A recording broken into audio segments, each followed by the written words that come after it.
and we get a chance to be around them, interview them, and then watch them work out. So it's a perfect day. Yeah, it's fun. You get a chance to visit with coaches, general managers, and then we get a chance to see these kids on the field and watch them compete. It's always a great week here. On today's show, Buck, we've got a wide receiver preview for the Combine going to take place down here on the field, as well as running backs. Then we're going to have a chance to talk with the general manager who operates here in this building, one of the best in the NFL, and Chris Ballard with the Colts. Absolutely one of the best. I can't wait to pick his brain about the team-building process and all things scouting. But then you talked about it, man. These guys that we're going to have an opportunity to see, the wide receivers and running backs, a lot of talent that will be on display. Yeah, the wide receiver group, extremely deep, extremely talented, extremely fast, and it's a great group to jump into. Now it's time for Road to Vegas, presented by Caesars Entertainment, an official host of the 2020 NFL Draft. Let's rip through some of these guys, Buck, and what you're looking for and look forward to seeing here at the Combine with some of these wide receivers. Let's look at your top 5. NFL.com/Bucky Brooks. You can find Bucky's top 5 by position. I want you to rip through your top 5 receivers, kind of what we're looking for here. Here we go. Jerry Jeudy is at the top of the list, and I think there'll be some debate because I think this year, unlike any other year, man, you can kind of throw all these guys around, and depending on what you're looking for, it makes sense. Jerry Jeudy is my guy number 1 because I think he's the cleanest route runner of all of the guys. I think his ability to get in and out of his routes, his ability to kind of put some magic sauce on his routes will enable him to continue to play well at the next level. I think he's fast enough to do the things that you want to see in the vertical game. I think he's tough enough to catch the ball going over the middle. And because he's a refined route runner, I think he can be a natural number 1 receiver in any offense. Elite route runner. To me, the debate between Jerry Jeudy and CeeDee Lamb, I have Lamb one spot over. Lamb gets the edge when you talk about run after catch with the physicality. Lamb's a little bit better on the 50-50 balls. Jerry Jeudy's better off the line. Jerry Jeudy better overall route runner, creates more separation. After the catch, he's more of a slippery, elusive type. I thought Jeudy did have some concentration drops, Buck, which I just want to see a nice, clean combine from him catching the football. But it's whatever you want. You know, you want somebody that's Stephon Diggs, who Jerry Jeudy to me reminds me a lot of a Stephon Diggs with that just polished route running. He's outstanding. CeeDee Lamb's going to be in more contested situations, which can be difficult. So, that's kind of what you're looking for here stylistically. I think they're both outstanding. Yeah, they're both outstanding. CeeDee Lamb kind of reminded me a little bit of Nuke Hopkins because Nuke Hopkins doesn't have elite, what we call world-class speed, but look, it doesn't matter if you have guys draped all over him. He is always open because he is such a weapon. He's so comfortable winning the 50-50 balls. I think CeeDee Lamb is like that, plus he gives you that physical toughness that you look for in the run after catch part of the game. Look, both of these guys are terrific. I think it comes down to styles. What style do you want at that position? So we talked about those two guys. The next guy for me was Henry Ruggs. Henry Ruggs from Alabama is really, really interesting because he has gas, man. He can run. He can do a lot of interesting things with the ball in his hands. I like the way that he plays. It's just amazing to me that Alabama had 3 guys on the field that could just make it happen from anywhere on the field. And sometimes that can kind of dim each player's light. But when you look at Ruggs, man, I think Ruggs is not necessarily a number 1 receiver. I think he is a high-end number 2 receiver, meaning that you play opposite someone that's kind of that big body guy, but he brings the vertical element and some of that other stuff. He's a terrific player, terrific prospect. We've talked about kind of the idea of reverse engineering in terms of who are the good players in a draft, and maybe asking defensive coaches to look at offensive players, ask offensive coaches to look at defensive players. And I just have a feeling if you gave this stack of receivers to defensive coordinators around the league and said, who do you not want in your division, I got a feeling Henry Ruggs would be the first person they would list. They don't want to deal with that. You don't want to have to deal with that speed, man. That's a problem. That is a problem for defenses, and he's going to be somebody. I think he's got a chance at the Combine. We're going to see he's going to be 4.2 something. I think he's got a chance to get underneath John Ross. We'll see if he can get down there. He's just it's stupid. It's ridiculous speed. Yeah, it's ridiculous speed, and you're right. The reason why defensive coordinators and defensive players don't want to have to deal with a guy like Ruggs is because his speed leads to explosive plays, and we have seen how big plays impact scoring. And so when you have a guy that can produce these chunk plays, these 40-plus yard plays at a moment's notice, it is really, really difficult. It changes the way that you have to defend them. You got to keep a safety over top. It loosens the box. And so Henry Ruggs, for a team that has a running threat, like a true running back, like the Dallas Cowboys, he would be terrific because he would stretch, he would make you pull that safety out of the box, create more running lanes for Ezekiel Elliott. Look, he's a factor. He's a weapon, man. I just love watching him on tape. No doubt. Who do you got next? Laviska Shenault from Colorado. And Laviska is different than all of these other guys. I think what Laviska is, I mean, look, we talk about shooters and scorers in wide receiver terms. He's a scorer because there's nothing about his game that is really refined or polished. Like, he's not a polished route runner. He's not necessarily a polished or a textbook pass catcher. But what he is, he's dangerous when he has the ball in his hands. And your job as an offensive coordinator, when you take on a Laviska Shenault, how can we get him the ball 8 to 10 times a game? Is that, A, let's get it to him on some fly sweeps. A, let's put him in the Wildcat. Let's throw some hitches out there, some bubble screens. A few weeks ago, we talked about the wingback. What is the wingback? The reincarnation of the wingback after watching Deebo Samuel. When I look at Laviska Shenault, he can do the same things that Deebo Samuel does for an offense. I agree with you. I actually wrote down, in terms of a comparison coming out of college, Demaryius Thomas, because Demaryius Thomas, we didn't know how refined he was going to be, coming out of Georgia Tech. We just knew this guy is just an athletic marvel. I mean, he's such an athletic dude. He's so big and strong and fast. You're just going to figure it out. And I think that's kind of the same theory here with Shenault. No, it is the same thing. Get the ball in his hands, let him do work. He is physical, he's tough, he has a lot of traits that you like.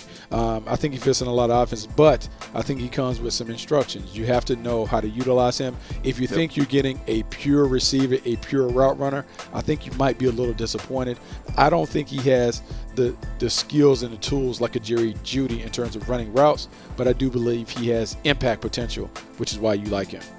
Who we got next? T. Higgins. T. Higgins is number 5 on my list, and T. Higgins is there because he's the next big-bodied playmaker to have success. And when I talk about big body, I'm not talking about big physical body. I'm talking about a stretch. 6'4", has length, has the ability to kind of take it off the top of the backboard. You can throw those alley-oops to him along the sideline. Should be a red zone threat while also being a vertical threat. May not be the toughest when it comes to crossing the middle of the field, but guess what? Don't ask him to go across the middle of the field. Keep him on the outside. He'll be fine. I think he's one of those playmakers that, look, we have seen Ted Ginn Jr. make a living in this league being the vertical stretch player. T. Higgins can do a lot of that. It gives you just a bigger package. No, he's interesting. There's a real strong debate in draft rooms around the league about him because when you watch him against some of that better competition at the end of the year, he struggled to separate, struggled to get off the line. So that's going to be the challenge there. I do know he was hopefully going to be working with T.J. Houshmandzadeh, was supposed to be on the way out to California to work with him from visiting with that training facility the other day. But man, he's a really, really athletic, above the rim. You're hoping you're drafting A.J. Green when you draft him. I mean, that's kind of what you're envisioning and hoping that he can be. And again, just speaks to the overall depth. Receivers are absolutely loaded in this draft class. It's going to be fun to watch them compete there at the Combine.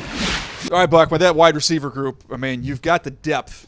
27 guys, in my opinion, carrying first 3-round grades, which means, man, even if you're picking 5th, 6th round, you got a chance to get a starter. Oh, there are a ton of playmakers. I mean, the names just go on and on and on. And so we have seen these guys that have come out from day 2 and been stars. Like we saw A.J. Brown, we saw Terry McLaurin. We've seen other guys in the past that have had success without being first-round picks. I think if you're a team that believes in the system and a developmental model where you can take a wide receiver and get him on the practice field and develop him and put him in a position to be a star, I think this class will enable you to kind of stick to your guns and use those early draft capital resources, use them in other areas to build your team. This is a great year to find some wide receivers outside the first round. Well, from the guys outside in the slot to the guys in the backfield, the running back group, another extremely deep group. In my opinion, it's the third deepest group in this year's Combine. Let's dig in to this running back class. I feel like we've talked about these running backs for a while, but we'll start. DeAndre Swift is the top running back for me, and I think the thing when I look at Swift is he's the natural. He can do anything and everything that you want to see at the position. He can catch it. He can run it. He has a toughness to kind of finish runs between the tackles. He can get to the perimeter, catches the ball out the backfield, and I think he's solid in pass protection. To me, he's my number 1 guy. I have him as the top running back too, Buck. Compact, patient, excellent vision, quickness, elusiveness. He'll drop his shoulder. More of kind of a cradle catcher than a natural hands catcher, but still he's functional in the passing game. I compared him, just when I looked at him size-wise and skill set-wise, Buck, I compared him to a guy you were around in D'Angelo Williams. I'd love to get your thoughts on that one. Ooh, that is a really good comparison, man. D'Angelo Williams was one of those guys coming out of Memphis when we drafted him. He kind of did everything. He was kind of like a wildcat quarterback for Memphis during his final year there, and he was tough enough, could catch it, just smooth, man, just sneaky, could chop it up like we used to always talk about it, the pitter pat. Can you see their feet just kind of dance around or whatever? He has that. Now, when I look at DeAndre Swift, man, he has that pitter pat to get in and out of holes and make breaks and make these jump cuts and all this stuff. He can sequence it and put it together. He's impressive. All right, who we got next? Let's go Edward Salar from LSU. Oh, now we're talking. Yeah, Edward Salar to me is really, really impressive, man. DJ, I think this is kind of underreported. He had 50 receptions, 50-plus receptions his final season at LSU. The way the game is trending, if you have a running back that can catch the ball out the backfield, it gives you a chance to have a true three-down running back. He has that. He's not going to light it up, and so I'm glad that you put those numbers out, 4.52. Because, man, I think he may be 4.58, 4.59, maybe 4.62, but it doesn't matter to me. When I look at him, I think of the young Frank Gore that played in San Francisco. Frank Gore that toted the rock and was physical and was tough and was amongst the top rushers in the league while also catching the ball out the backfield. That's what I see when I see Edward Salar. Can I give you my two comps here, Buck, because I was proud of myself on these two comps. All right. Old school, he's Priest Holmes. Ooh. That's who he reminds me of.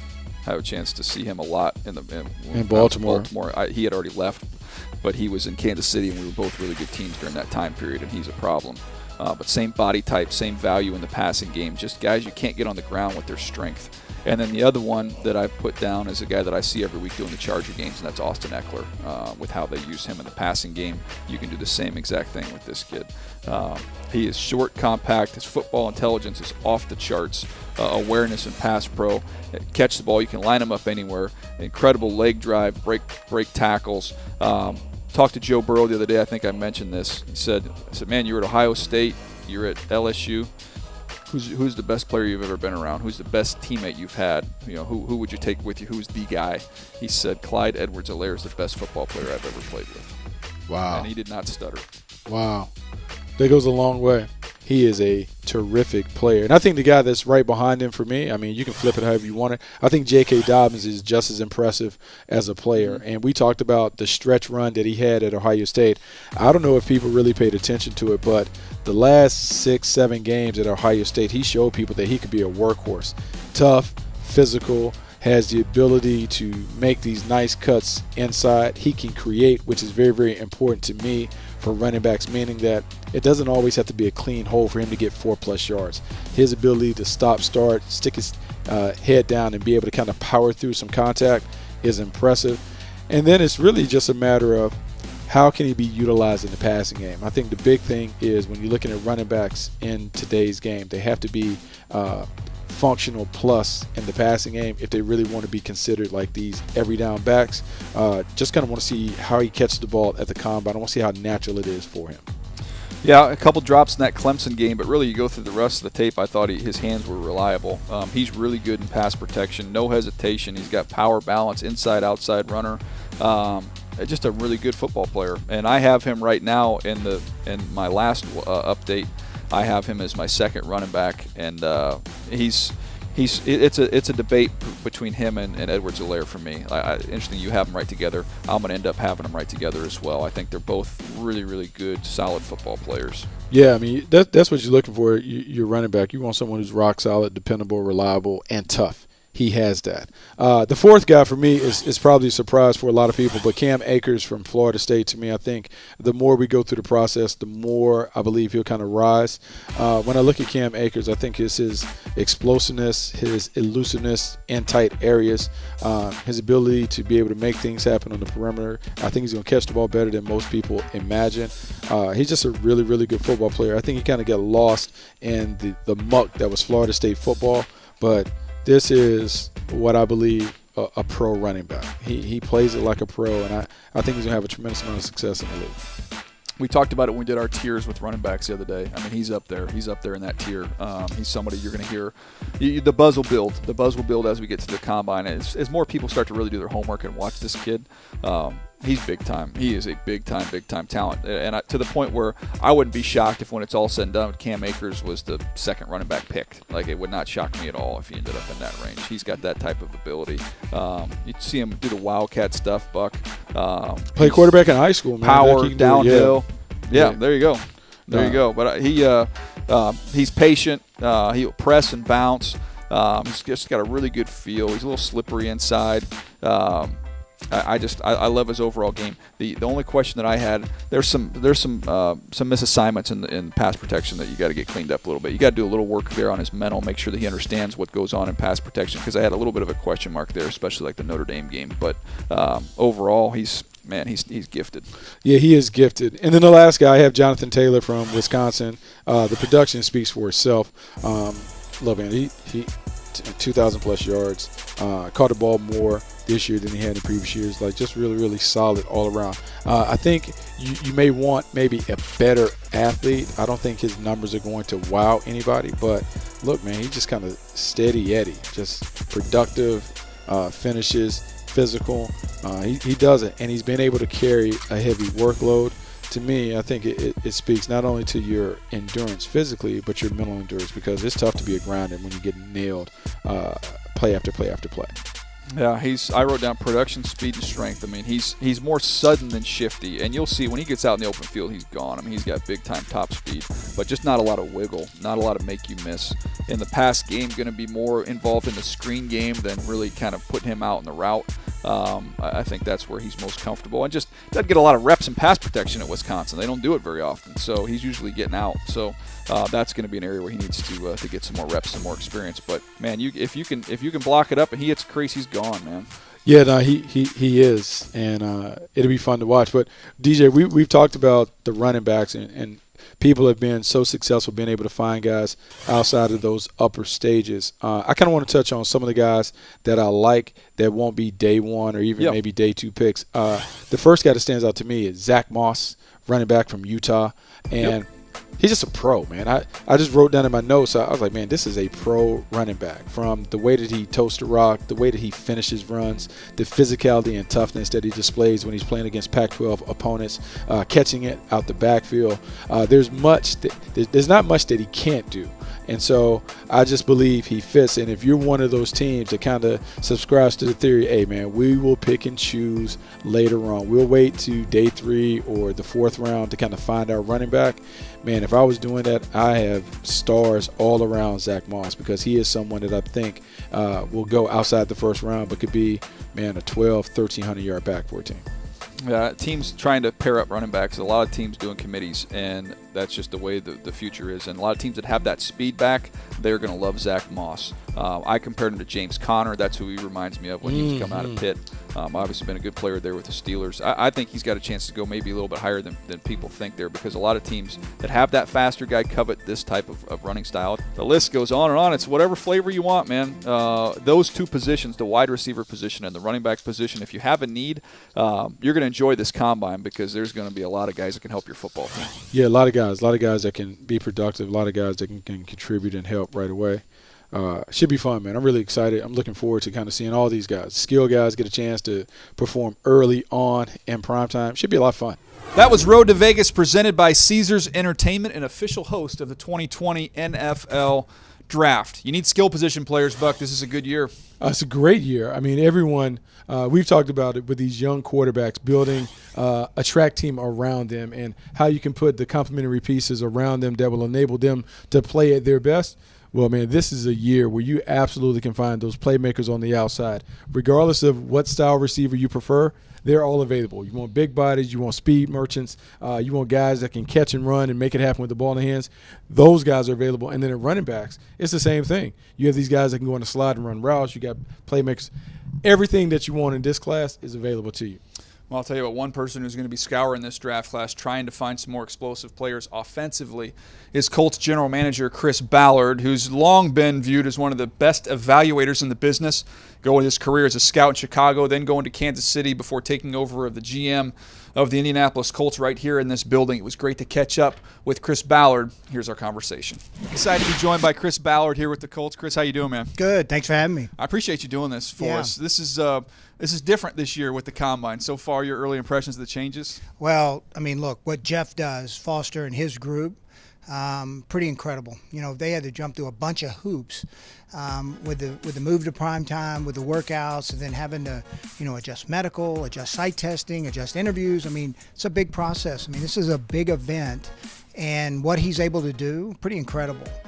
Thinking about the size of the event, a lot of people on the outside really wonder, what do scouts get out of the Combine when it comes to all the stuff that we do in the fall? So what do you, as a general manager, what do you get out of the Combine? Well, look, number one, medical. I mean, why it was originally created.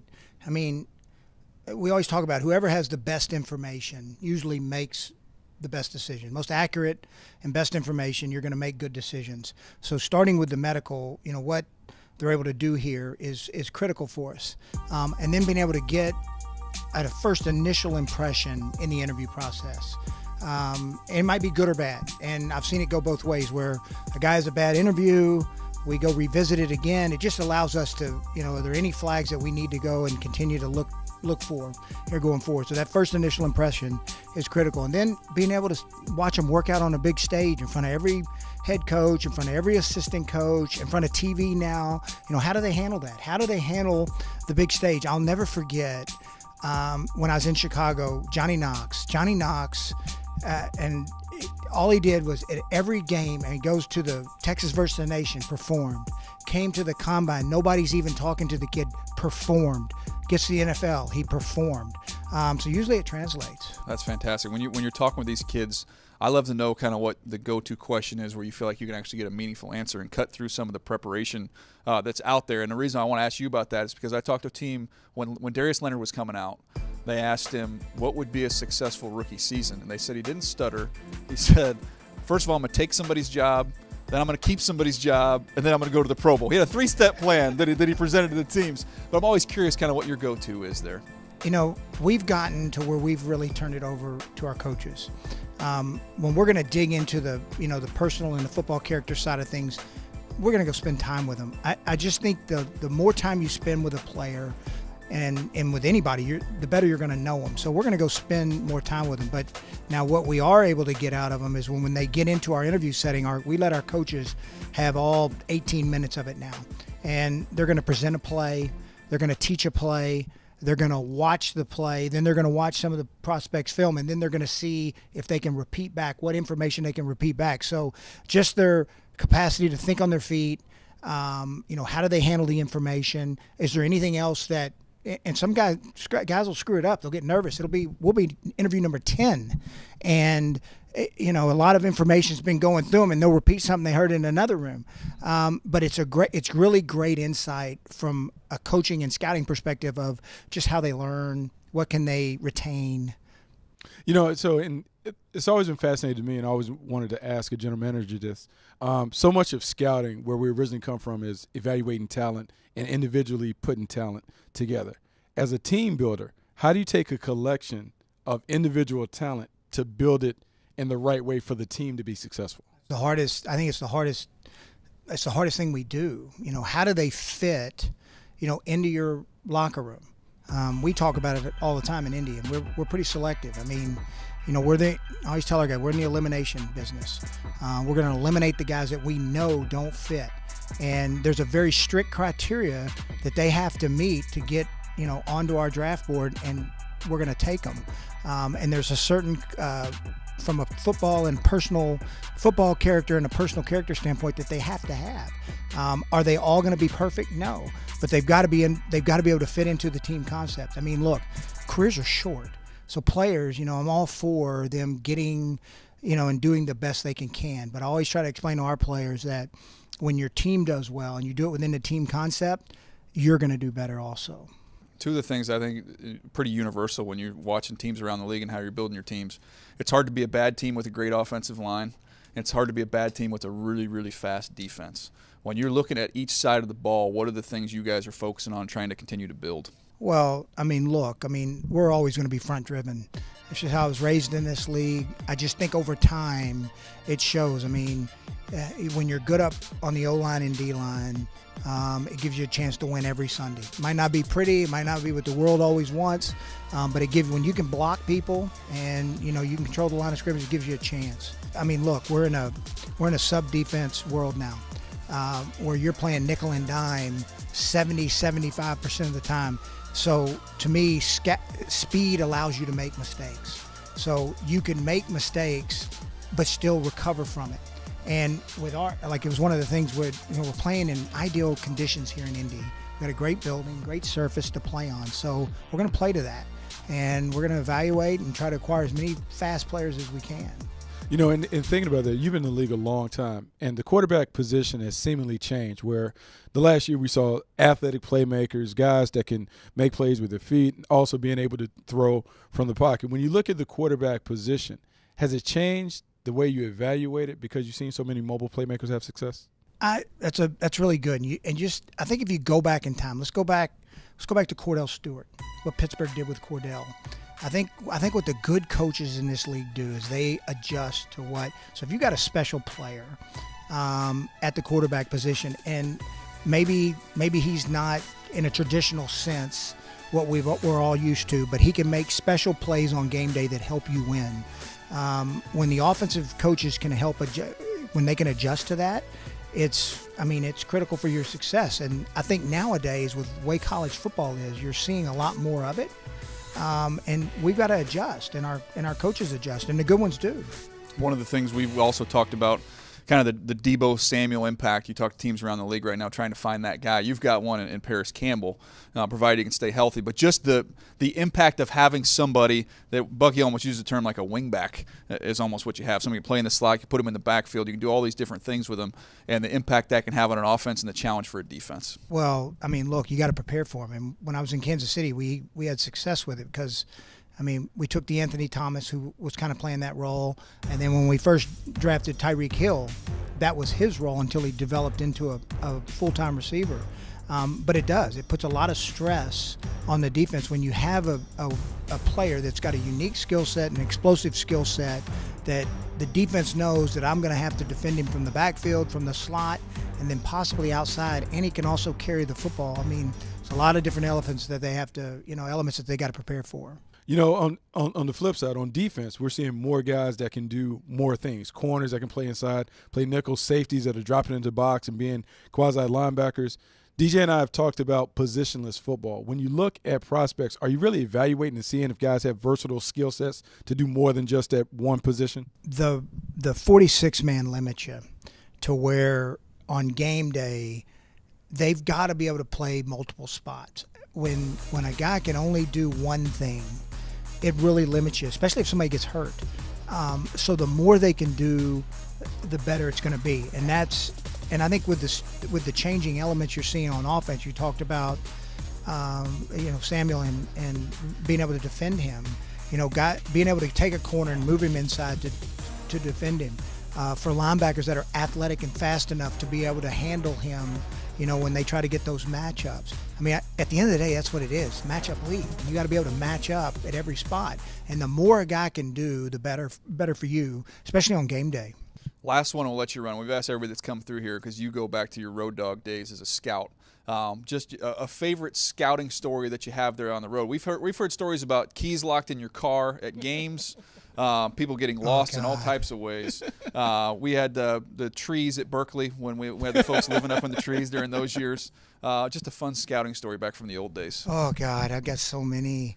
We were just talking about the one at Tulane, about the map, because, we didn't have phones and we didn't have maps on our phones, and we'd use a map for everything. And I left the hotel at 7:30 and didn't get into Tulane until 11:30 in the morning. And it should have taken me 5 freaking minutes. It was unbelievable. It was my ignorance reading a map, and then I'm calling the secretary going, I can't find it. Look for the baseball stadium. I can't find the baseball stadium. Oh, no, it's crazy. That's so good. Chris, we know you're busy, man. I appreciate you guys being such great hosts for us this week as well. All right, appreciate it.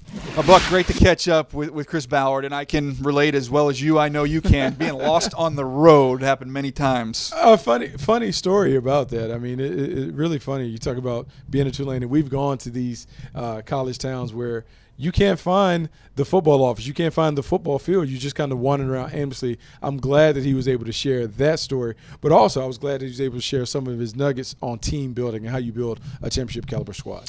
Yeah, this was a great conversation with Chris Ballard. Great episode today going through these receivers and running backs. It's a fascinating draft class, Buck. I'm excited for this thing to get underway here on the field at Lucas Oil Stadium.